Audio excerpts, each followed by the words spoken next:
Revista BH News.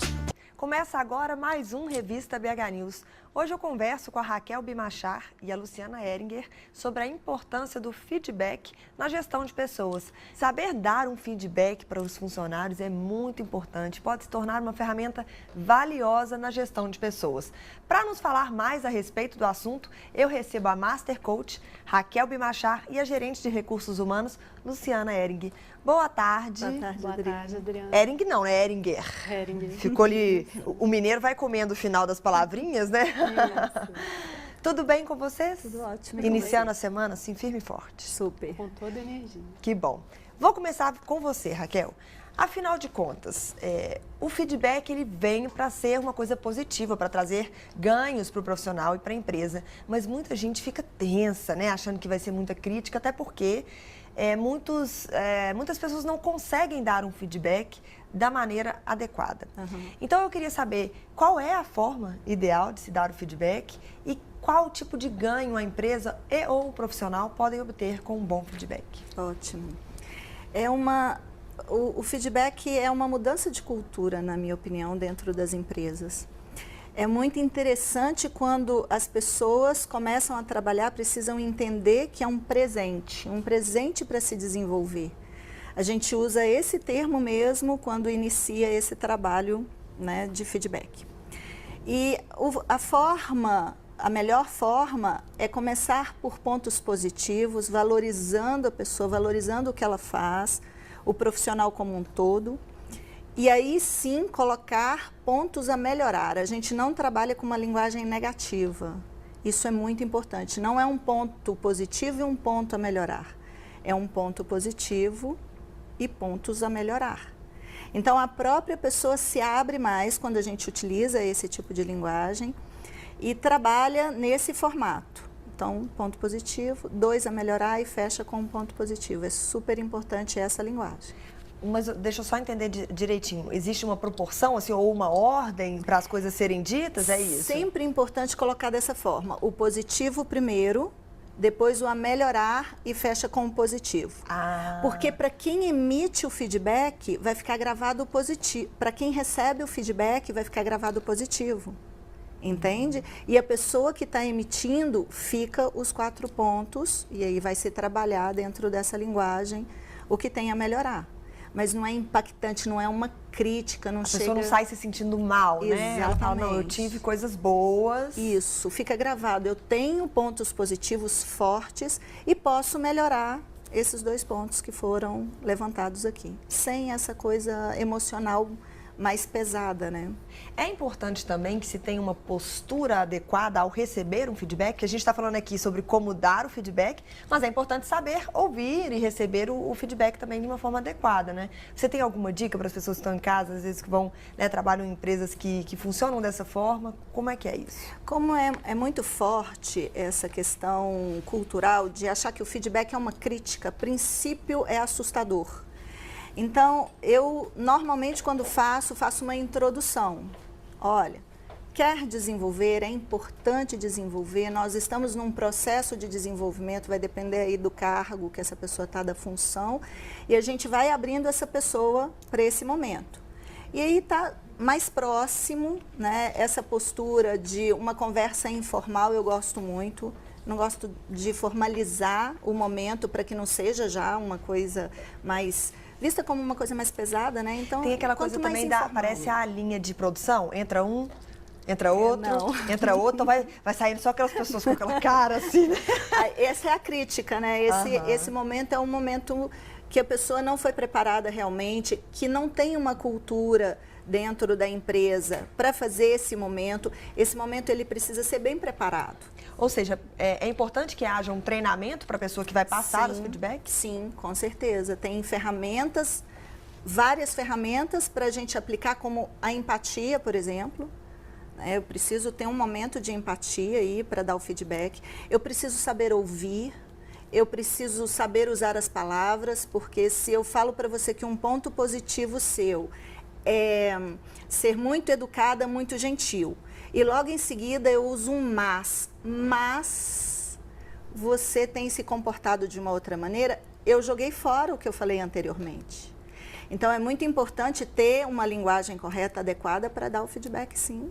Precisa de ser treinado, a gente trabalha com alguns treinamentos. O ideal é que o superior direto ou um superior qualquer dê o feedback ou que o recurso, né, que os profissionais dos recursos humanos, ainda que não trabalhem diretamente com aquele funcionário, deem um feedback. O que é o ideal dentro da empresa? Vai depender muito da estrutura da empresa. Quando o RH trabalha já dentro de um processo que é cultural, né, da empresa, de trabalhar, de conversar, ok. Quando é o proprietário, o diretor, o CEO que faz esse movimento, ok, depende da proximidade, da intimidade, da linha cultural mesmo da empresa. Se é uma pessoa que não se aproxima dos colaboradores e chega para dar um feedback, realmente é inoportuno isso. Entendi. Luciana, você trabalha no Departamento de Recursos Humanos de uma empresa que, inclusive, foi premiada como a melhor empresa de porte médio, não é isso? Para se trabalhar aqui em Minas Gerais. Exatamente. E vocês trabalham com essa questão do feedback, Bastante. correto? Me explica como é que funciona lá. Vamos exemplificar agora que já, né, conceituamos, vamos exemplificar. Bom, essa empresa onde eu trabalho é uma empresa de educação, né? Nós trabalhamos com ensino e num ambiente onde se trabalha com ensino, o feedback já faz parte da nossa cultura organizacional. Então, o feedback funciona naturalmente dentro da vida de cada professor, né? Ali no contato direto com o aluno, esse feedback já faz parte do dia a dia. Então, por fazer parte da nossa cultura organizacional, foi muito fácil transferir isso, essa prática de se dar e se receber bem feedback para todas as áreas de atuação na empresa. Então, a gente trabalha com o feedback sistematicamente no desenvolvimento não só dos professores, mas também dos nossos gestores e daquelas pessoas todas que trabalham no atendimento, na força de vendas, na área administrativa, com muita naturalidade. Uhum. E aí, como funciona essa questão que eu perguntei do superior ou do recursos humanos?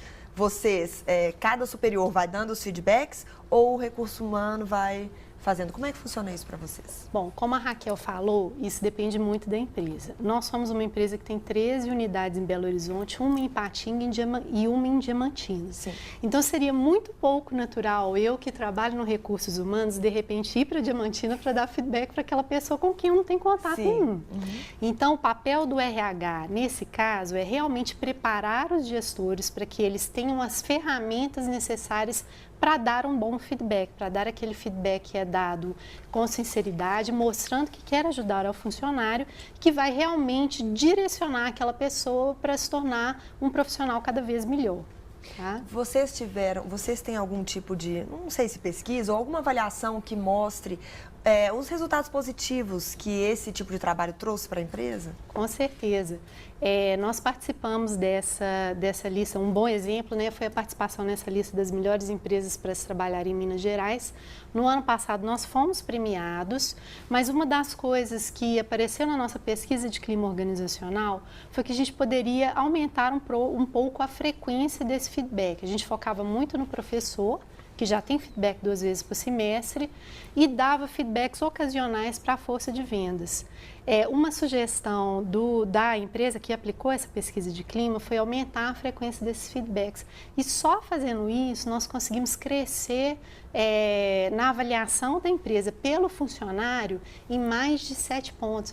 Nossa avaliação passou de 76% para mais de 80%. Então, essa percepção da importância do funcionário, através daquele momento que o líder para conversar com ele, conversar sobre o desempenho dele, conversar sobre o futuro dele dentro da profissão, mostra para aquele funcionário que ele é importante e que a empresa está preocupada, sim, com o que ele vai se tornar daqui a algum tempo através do feedback. Alguns funcionários sentem aquele receio de ir conversar sobre qualquer assunto com o chefe, né, ou com o diretor, enfim. Esse momento, o feedback, ele pode também se tornar um lugar para que ele não só escute, mas ele também fale alguma coisa que o incomoda, ou não, que ele sugira algum tipo de evolução, enfim. É um lugar certo para isso ou não? No meu ponto de vista, dentro do estilo que eu trabalho, não seria. porque pode se tornar até um momento de reatividade. Ele pode pontuar várias coisas com relação à empresa, com relação ao cargo, num segundo momento. Esse feedback é um momento dele entender os pontos que estão realmente favoráveis ao processo dele e os pontos que ele pode realmente melhorar. Eu, quando entro numa empresa, começo a trabalhar com feedback, eu inclusive envolvo familiares nesse feedback. Ah, é? Sim, eu peço para me trazer o feedback das pessoas que estão trabalhando ali com a pessoa, né, com esse colaborador, com esse funcionário, e também incluo o feedback da família. Em ficha, o quê? Sim, ou e-mail, WhatsApp, não tem problema. Porque é uma forma da gente juntar informações e não ficar uma coisa pessoal. Não sou eu que estou falando para você, não é o RH que está pontuando isso. Tem várias pessoas percebendo o mesmo comportamento. A gente está falando de comportamento, a gente não está falando de ser, a gente está falando de estar. Então, isso proporciona a pessoa a se abrir mais ainda para uma mudança de comportamento, para um novo formato a partir dali. Luciana, vou te fazer uma última pergunta rapidinho também, porque o nosso tempo está acabando. Claro. Os funcionários, uma vez que vocês evoluíram nesse processo, dão um feedback do tipo, agora ficou legal, eu gosto disso ou não? Vocês escutam algum tipo de... Sim, escutamos sim. A gente tem vários canais de comunicação abertos, né? E a própria pesquisa de clima dá a eles a oportunidade de se manifestarem para o RH. Nós já temos um ambiente muito aberto, onde a porta da sala da gerência está sempre ali esperando o funcionário que queira se manifestar, né? E essas pesquisas são importantes também para escutar a opinião de cada colaborador. Não só na pesquisa de clima, mas também naquele momento em que ele está avaliando ali o seu superior, né, nas avaliações de desempenho, onde a gente tira os fatos que a Raquel mencionou para mostrar para o gestor que não sou eu que estou falando, né, aquilo ali é o funcionário que está falando. Mas a gente recebe, sim, várias manifestações. Graças a Deus, até hoje, elas têm sido bem positivas. Estou vendo pelo resultado da pesquisa aqui. É muito Olha, gostoso. muito obrigada pela presença, Luciana, Raquel. Foi um prazer recebê-las. Obrigada.